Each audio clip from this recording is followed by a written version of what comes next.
салом алейкум ватани азиз, зиндаи саломату хонавод сар ба он бошед. 12 июн буд, рӯзи чӣ мегӯянд, дени Россия буд. Дар комментарӣ ман як кас рақами телефонашро ба ҳар қати навистанд ки мо шуморо ба кор даъват мекунем.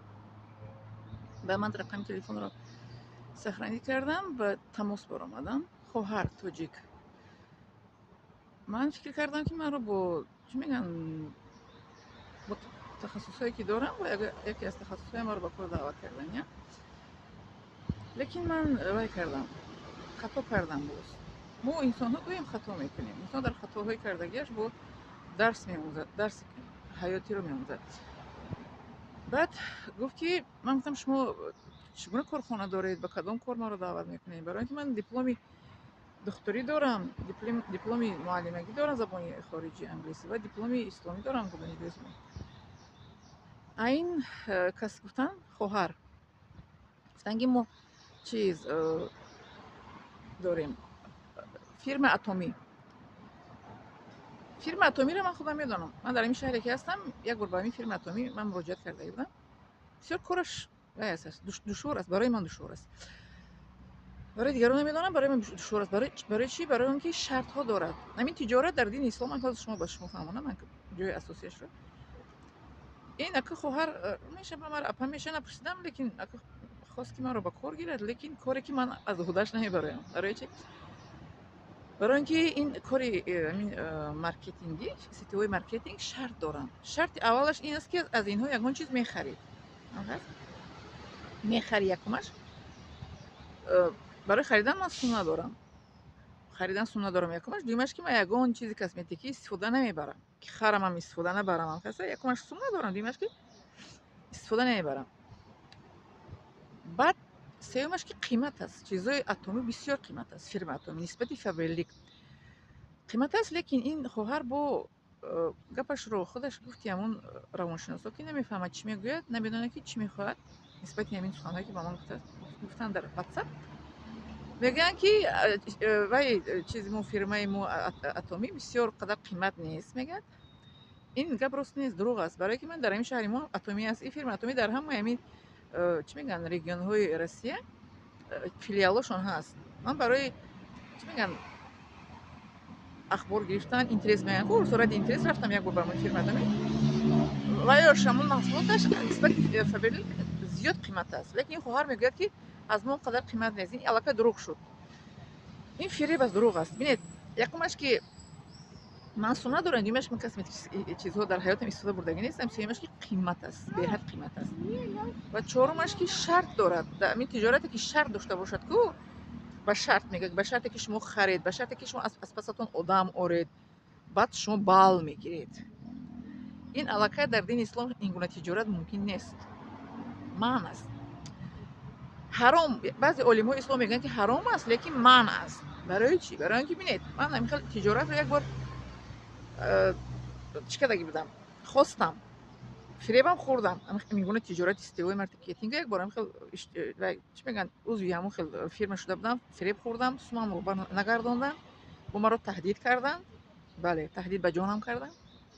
ва мегӯянд тоҷико ки аз шир одам ки сӯхт баъд дуғро пуф карда мехӯрад. баъд аз ин баъд ҳамин сетевои маркетинги ман шата хӯрдам, шатаи ганда хӯрдам, маро таҳдид ба куштан карданд. гуфтанд ки агар бори дигар ту сумматро агар сурох кунӣ, мо туро нест мекунем. ҳам ватани худам, ҳам забони худам. ин якто, яъне ки ин гапои ман дар даруни ҳамин рафта истодааст. бо як аз гапро сар карду дар бораи ҳамин сетевои рафта истодааст. бо диққат гӯш кунед. хоҳарон, модарон, дар ин кор хоҳарон, модарон бисёр кор фаъолият мекунанд. эҳтиёт шавед ки мисли ман фиреб нахӯред. ман дар сетевои маркетинги фиреб хӯрдам, маро таҳдид карданд, онҷо пули калон ман додагӣ будам. пули калон медонед, якчанд қариб 20,000 додагӣ будам, агар хато накунам, 20,000 Россия. барои одам бепул пул аст. нафаҳмед? ин солҳои 2018 буд ё 19 буд. вақте ки сум доштам дар дастам, ҳамин хел хостам ака тиҷорат кунам ба таври худ, гуфтиам тоҷиконе, лекин шатаи калон хӯрдам ки маро таҳдид ба куштан карданд. ҳеҷ гап не. ба ман гард аз пулат гузар гуфтам. ман аз пулам гузаштам, лекин ман ин гуна инсонҳоро намебахшам, чунки ин гуна инсонҳоро бояд бахшем, лекин барои дар он сабук шуд. Ман фаромӯшам накардам, лекин ман гузаштам аз баҳри пулам. бале бо 2 маротиба дар Фаберлик хостам вай кунам, кор дароям. Фаберлик ҳам мехел шартҳо дошт, ки мехариду аз қафоятон одам меёред, лекин чизҳои чӣ мегӯянд, маҳсулоти Фаберлик қимат нест мисли Атом, фирма Атом. барои ҳамин илтимос хоҳарро аз фиреб эҳтиёт кунед, мисли ман бо таҳдид нахӯред, шата нахӯред. ман шатаи калон хӯрдам. Фаберлик ман барои рафтам ки бо кор дароям, ки маҳсулоти хонагӣ барои худам харидам, мисол чӣ мегӯянд, айна, собун, ҳамин хел чизо, яъне ки маҳсулоти зебузина ман ҳеҷ ҷо харидагӣ нестам, истифода бурдагӣ нестам. Ман дар ҳаётам ягон чизи косметикӣ истифода бурдагӣ нестам. барои ман наметавонам дар ин гуна чӣ мегӯянд фирмаҳо кор кардан. Наметавонам, ҳатто пулам ки дошта бошам намекунам ва наметавонам. Намекунам барое ки тиҷорати шартӣ дар дини ислом маън аст ва ман намекунам, барои он ки фиреб аст, ҳам аз пасам одам оварда наметавонам, ҳатто агар иҷозатам бошад. ин кори ман нест, лекин маро ба кор даъват кардан мехоҳанд инсонҳо. Видеои манро бо диққат гӯш кунед. Ман мутахассисам, ман мутахассиси чанд соҳа ҳастам, мутахассиси забонҳои хориҷӣ ҳастам, мутахассиси соҳаи тиб ҳастам, ман ҳиҷомакун ҳастам, ман косметики ҳиҷама рӯ, дастро ҳиҷома карда сертификаташ дорам, ман шулукдармониро сертификаташ дорам ва дипломи медицина дар Россия хондаам, тиббӣ дорам. маро бо тахассусам ба кор даъват кунед. ман дар тиҷорат ман сифр, нол. Ман тиҷоратро намефаҳмам, кардагиам нестам. як бор дар Тоҷикистон, дар ёдам омад, Тоҷикистонро кардагӣ будам, як бор тиҷорати кам майдача, оз мегӯям дар шумо тиҷорат чӣ хел кардагӣ будам, барои ки қарз гирифтагӣ будам он вақт дар Тоҷикистонда карда будам. Лекин дар Тоҷикистон як кас дигаи ман қарз гирифтагӣ буд, сума нагардон, таҳдид ба хелиам кардагӣ буд манро. ду кас маро ду маротиба дар ҳаётам ҳам хеле кардагӣ. Як кас қарзамро нагардон, таҳдид ба куштан кард. Дуюмаш ки фирмаи маркетингӣ даромадам, инҷо хомӯшакҳои саҳарӣ омада истодам, бибахшед, таҳдид ба қатли ҷонам карданд. барои ҳамин хоҳарҳо эҳтиёт кунед, бародаро, ҳамсаратонро эҳтиёт кунед, иҷозат надиҳед, барое ки шата мехаранд. шояд ки сар кунам мисли ман, баъд одам оварда натавонанд ба таҳдид ба ҷонашон кунанд. шояд ки сар кунам, пул ба надоранд ки харанд маҳсулот.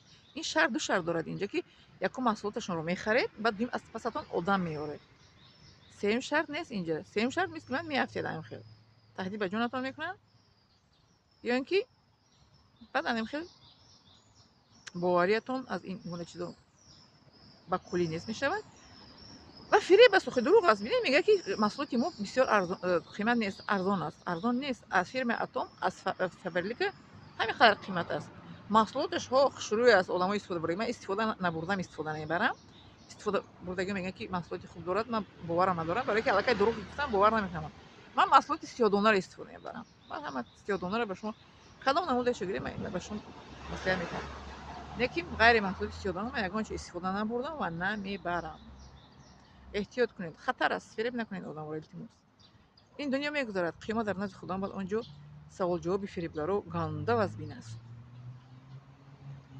бале, дар сураи оят ёсин мегӯяд ки фиреб дурӯғ гуфтанд, баъд дар даҳонашон муҳр мезананд, баъд ба дастҳои поёҳояшон хабар медиҳанд ки гӯяд ки чӣ навистанду, чӣ ҷо рафтанду чӣ кор карданд.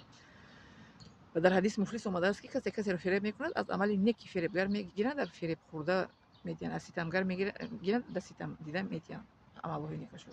ва амалҳои бади ситамдидару зулмдидаву ҷабрдидаро мегиранд, дар ҷабрдиҳандаю ситамгару золим медиҳанд. бале, ина дорам аз шумо.